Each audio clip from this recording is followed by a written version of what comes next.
Friends இன்னைக்கு ஒரு சின்ன மினி விளாக் தான். ஆக்சுவலாக பார்த்தீங்கன்னா இது ஒரு தேர்டு, அதாவது என் பையனோட பர்த்டே. ஸோ 2ஆம் தேதி நைட்டு 12 மணிக்கு அந்த பர்த்டே நாங்கள் செலிப்ரேட் பண்ணோம்.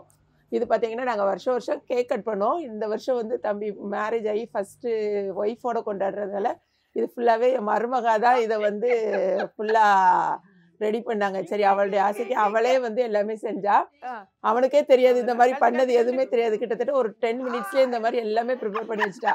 வாங்கினது அது எதுவுமே எங்களுக்குமே தெரியாது. திடீர்னு நாங்கள் பார்க்கோம் எல்லாமே அழகாக பண்ணுறதுக்கு எல்லாம் வாங்கி வச்சுருந்தா இம்மீடியட்டாக நீட்டாக ரெடி பண்ணி அவளும் சின்ன பையனும் சேர்ந்து ரெடி பண்ணிட்டாங்க. ரொம்ப நல்லா இருந்துச்சு. அப்புறம் அவனுக்கே தெரியாதா, கண்ணை கட்டி கூப்பிட்டு வந்து பார்த்தோன்னே அவனுக்கே ஒரே சிரிப்பு, ஒரே ஷாக்கு, என்ன இப்படி இருக்குது அப்படிங்கிற மாதிரி இருந்துச்சு. சரி, ரொம்ப நல்லா இருந்துச்சு. கரெக்டாக 12 மணிக்கு கூப்பிட்டு வந்து ஒரு கேக்கை கட் பண்ணி ஃபேமிலியாக இருந்து லைக் வந்து கேக் கட் பண்ணோம்.